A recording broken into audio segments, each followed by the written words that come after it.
right, we're live now. I just need to cough. What a great opening of a fireside chat, you coughing. Sorry, one more second. Shit.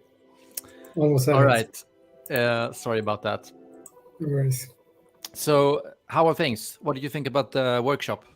It was fun. I think for me it's a really important topic. So I think the more people that understand more about culture and what drives high performing teams, the better. I think. Yep. Awesome. And just want to mention briefly for those who are tuning in, this is a fireside chat. So me and Thomas just came out of a workshop that we had internally with our community and our members. And the purpose of the fireside chat is to cherry pick some topics that was surfaced and discussed and bring it up externally as well, because I think it's an important opportunity for us to share a bunch of insights and learnings and important factors to others, not just our members. So yeah, thanks for tuning in. And as written here in the banner below, feel free to send us a question or something, an emoji or whatever, either Facebook, LinkedIn, or I think it's YouTube as well. So yeah, thanks for tuning in, and thanks Thomas for taking the time to join us. Do you want to just like open up with an introduction of yourself? Sure. So Thomas Eklöf is my name. I work at Bossanova People Agency, which is an HR consultant firm. We work with both executive search, but also from my end, I work as a consultant within HR questions and people agenda, really to helping companies. And foremost, we help startups and scale-ups in everything that's important. It's really the people's agenda, really.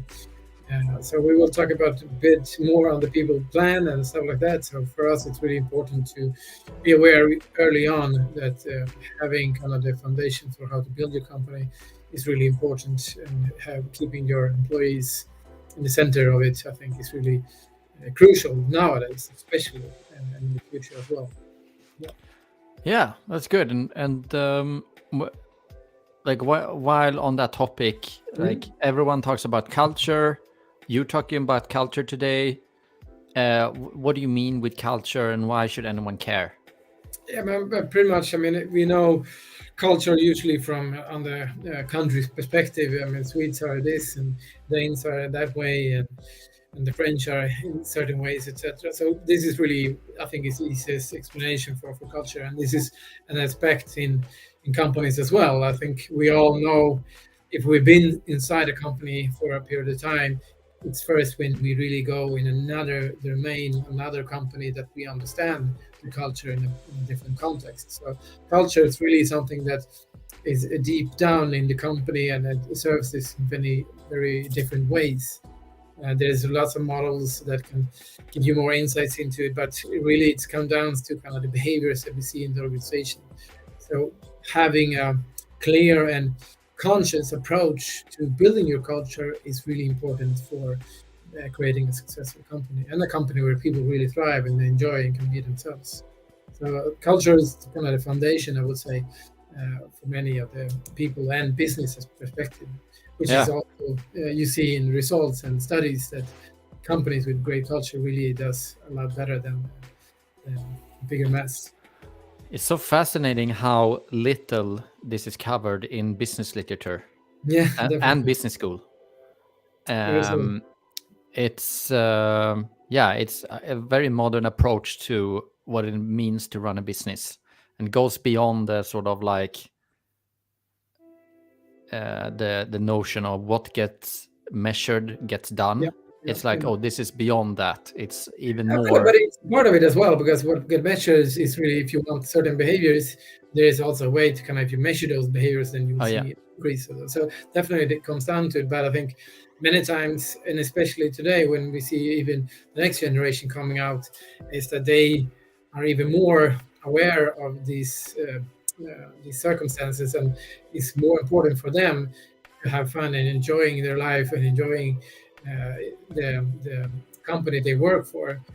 I mean, previous older generation, it was more of a your work was your life and that was a part of your identity. Today, Yeah. that's not the case. So Third or fourth generation in the same yeah, exactly. I mean, arm. so there's a difference in how you perceive working in companies today, and to kind of be open for that, the new generations, you need to be more aware of what you do with your company, what your purpose is, and how you create meaningfulness and stuff like that as well, which is part of what culture is about as well.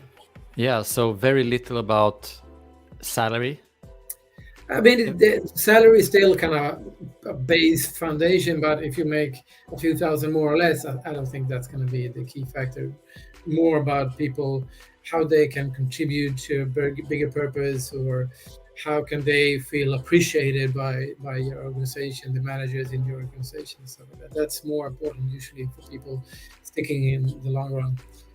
Is there a difference between younger people and more senior people in employees? Like, do they care more or less about purpose and in general, I mean, culture, or there's always differences, but in general, definitely, I think the younger generation don't care about making revenue for the management team, or I mean, I think what we also need to teach them is a part of, if you're having a business, especially a startup, like money is going to be crucial for surviving. So you need to also teach them we need to make money to be able to sustain and thrive. So definitely need to teach them a bit about business, but they won't stick around if they perceive that they're only working for you, that you will make money.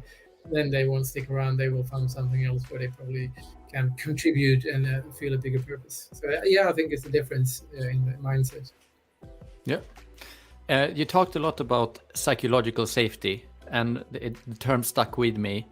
And you connected it with high-performing teams, which every startup cares about. Definitely.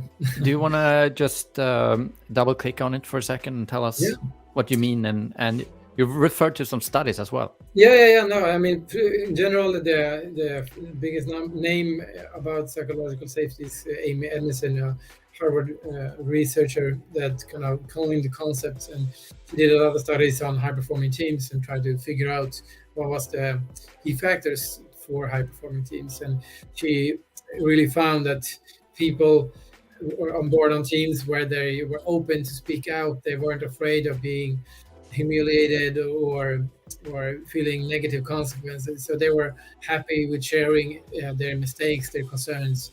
And in these teams, you saw a lot more mistakes than in lower performing teams, which was kind of her idea was the other way around, that the best teams would make less errors. But it showed that teams with the most errors were the ones that had this kind of psychological, the openness, the safety in their team, that they felt free to make those concerns and highlight the risk that they saw. So they weren't afraid of being shut down by an angry manager, or so they felt safe enough to shout out, which in the end proved to be more innovating and better collaboration and stuff like that. So definitely the key factor for a high-performing team.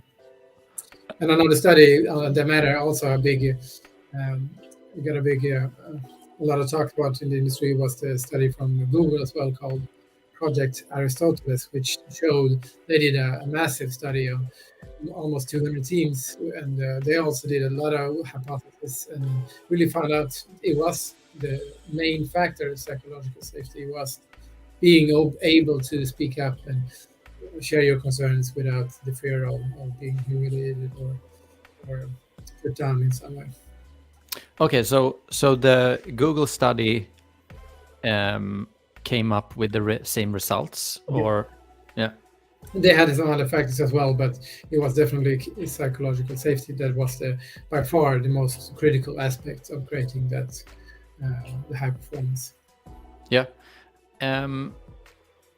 Is there some ways that you can endorse that psychological safety? How do you, as a leader, what tips and tricks, what's in the playbook, or like for triggering or stimulating or endorsing whatever this type of openness? I think foremost, I think you want to set the framework for yourself. So if you have a business and your business objective is to produce this amount or create that product, I think it all comes down to going back to, okay, what we want to do is we want to progress, we want to innovate, we want to continue into something better, doing something better for our, or if you're a consultant, you want to help your customers achieving better. So you need to set the framework to be a learning objective. So what she means is that everything we do needs to have a learning mindset so that we always try to progress. And for you as a manager, I think, or a leader, here it comes down to creating that atmosphere where openness and respect is something that everyone feels genuinely. So you really need to mitigate those unwanted behaviors such as rolling your eyes or not listening to each other. So listening is a key factor, that you really listen to each other. I mean, actively listen and try to understand the other one's perspective.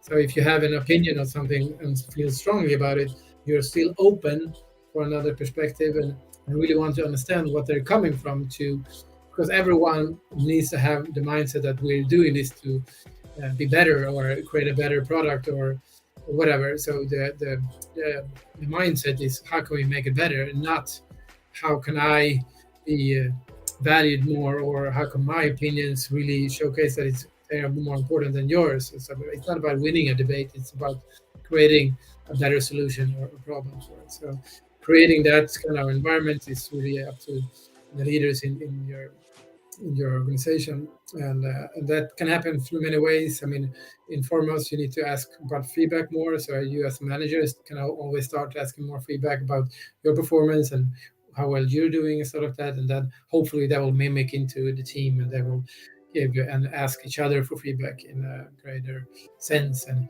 also that they actively listen to that feedback as well and take into the appreciation that you're giving it.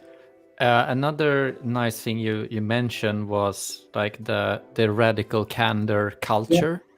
That exactly, the Netflix playbook. I've read the HR manager's book there, and it's really, I think, for me, it's really interesting that they were able, in such a large corporation, build that kind of trust within teammates. I mean, giving criticism is both giving it and receiving it is usually something really tough, and giving it to someone who doesn't want it is super tough. So what Radical Candor really was about, that they managed to create a culture where their kind of mindset was that giving it is crucial for this person, and it's they wanted to set the frame that everyone needs to really appreciate the feedback that they get, even though it was harsh criticism sometimes.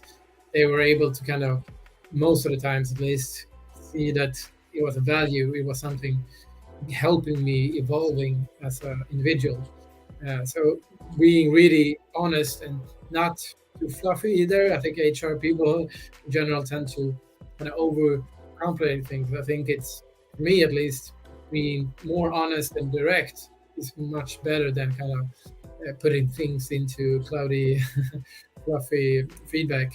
That be direct, be clear, and do it often very short after whatever happened or whatever reason you wanted to give the feedback about. Don't wait until like a monthly or yearly performance review. Performance review thing. Yeah. So really having that kind of everyday or even continuous kind of feedback loops is really important for that. Yeah.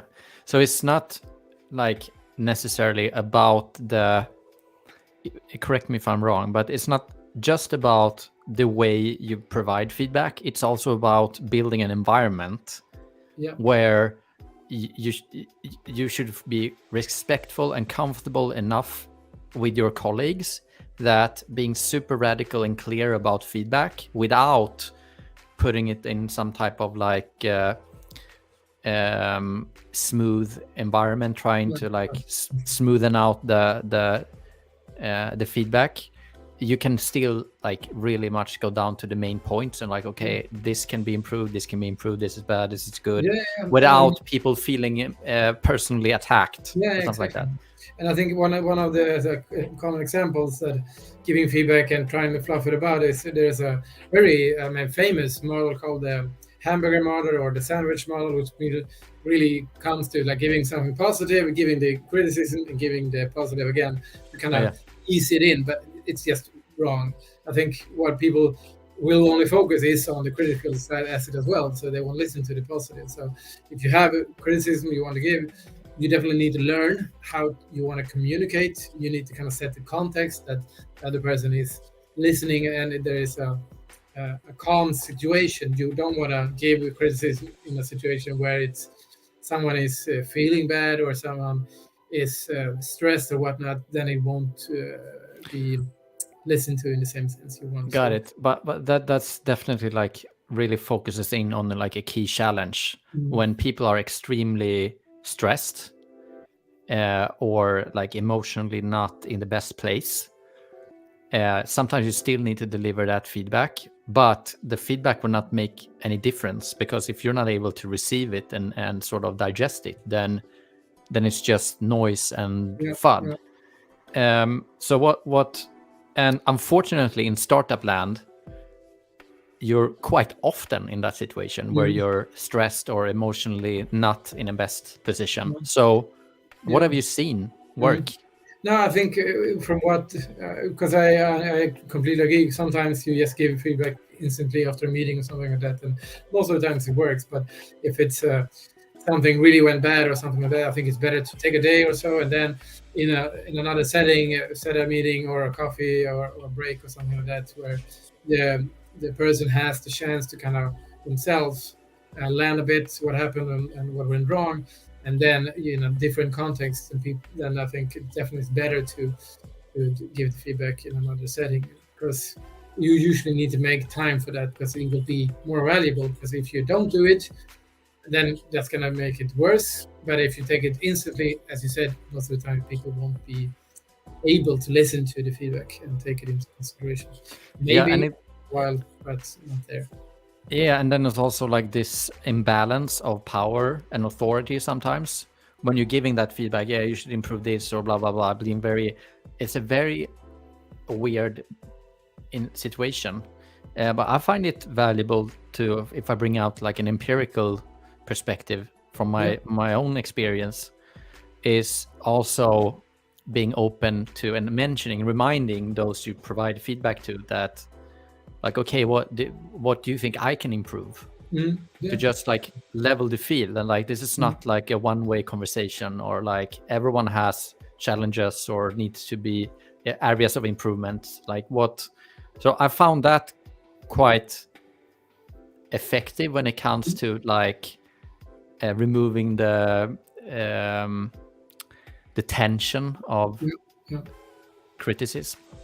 I think it is valuable as long as it doesn't turns out if you give someone feedback and then if you open up and then you're just like that as well, or you're this and that. You don't want people to kind of move the blame towards you instead. So you could do that, but I think you're easier to kind of start with that in that sense. And kind of open up for feedback from yourself in the beginning, because afterwards you give feedback, people are more often just sensitive and they are often, in my experience, stuck in whatever you talked about. And I think then you need to let them melt it, and then usually a day or a week or so, and then you can address it again. And I think then give people time.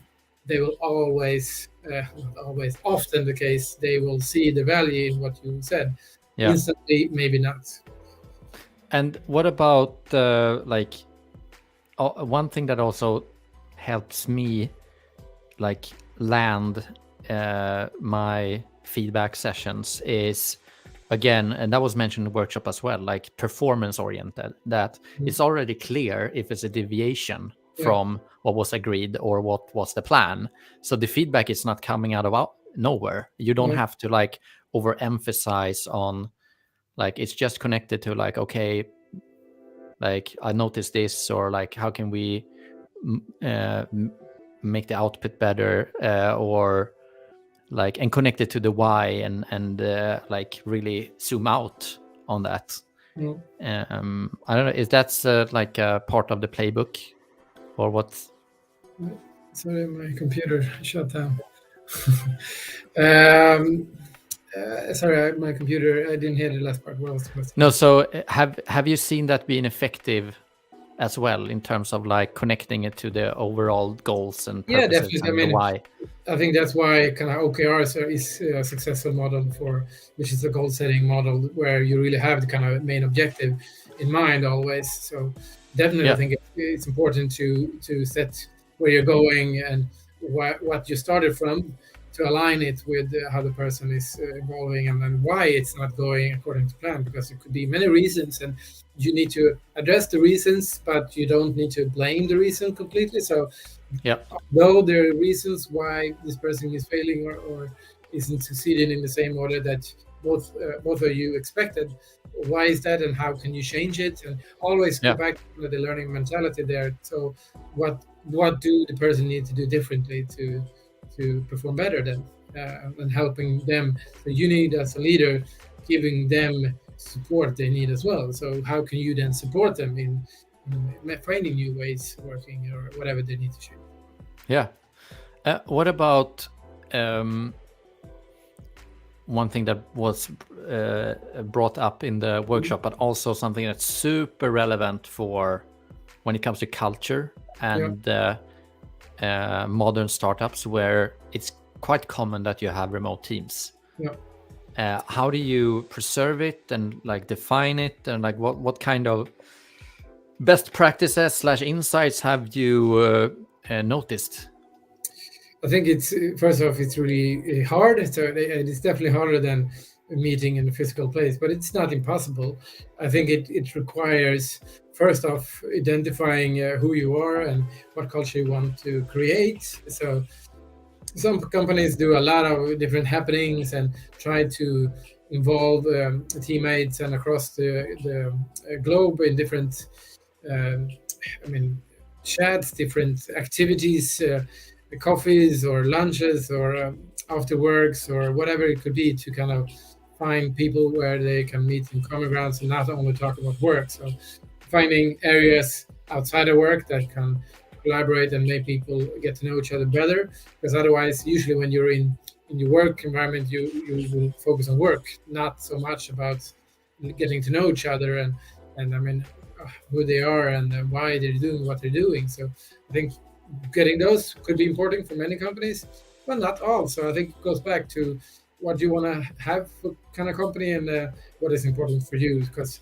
if you have that in mind when you recruit as well, then you can adapt to people who want to be a part of that. Because not all of us want to be a part of having those kind of after work or stuff like that, or maybe we don't have the possibility, we have small kids or whatever the reason. So it comes down to really what kind of company you want to create, and then finding ways to do that in a context of digital first. So definitely, yes, finding ways to collaborate in a digital setting and finding new tools, I think, is really important. Not just being stuck in Microsoft, or even though it's very good as well, but finding maybe other ways to collaborate in a more creative way, I think, is also important. Yeah. And that's a good segue to the part of you mentioned people plan, not just like a business plan. Do you want to, maybe it's not an and or, No, but it's more both, I would say. yeah, but I seldom, I don't think I've heard about like a people plan before in like a startup setting. Can you double click on it? It's for my, I think you can do it in different ways. I mean, you can have similar setup as a business plan, but constructing it along the roadside of an employee experience. But I think in a startup, it might be too much structure for it. So what I think you should do is really, you have your business model, and alongside of that business model, you might have, okay, we have this market, or we have, this is our preferred customer, or whatever you have. So ask yourself along the way all these main decisions that you've made. So what team is important? How do we attract that team? How do we get that team to perform to be able to succeed with our business plan? So kind of adding the people perspective, because Yeah. really whatever your business is, you need people to make it happen, right? So people need to be the right people in the right context. You need to set the context, but you also need to hire the right employees with whatever stuff that you're looking for. So being aware of that early on will help you find the right talent and will help you in your external communication to attract the right talent as well. Yeah. I find it fascinating to think about. Like, we need to wrap it up. I just wanted to just a brief comment. I didn't think about it like that before, and it really landed well when I heard about like the way you build companies. It's not necessarily like you're not supposed to do everything. And I'm a very operationally oriented person. I always default to digging in, like really deep. But it's not a scalable model. The job as a founder, if you want to build something that's bigger or scalable, or like get the best people on top of the problems that you're trying to solve, is to think about, okay, who should build this or do it. And I think it's a mindset that it's not that common on first time founders. Actually.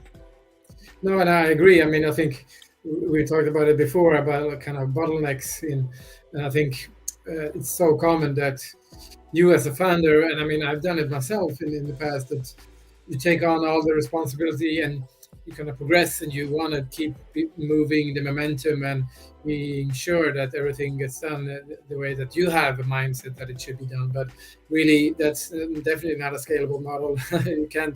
You can work harder, but there's only so many hours a day. So it comes down to, is there other people that can take away tasks that I do that probably could do it even better? I mean, I think a lot of people talk about the best hiring question is always to hire better people than yourself. So always find others who align with your business, align with your vision, where you want to go, where you want to take it, and what culture you're building, but will do better job in this aspects that you might not be the best at. So then find it's more about going back to yourself. So what do I do good? What do I do okay? So where could I really give away tasks and continue focusing on what I do best? Makes sense.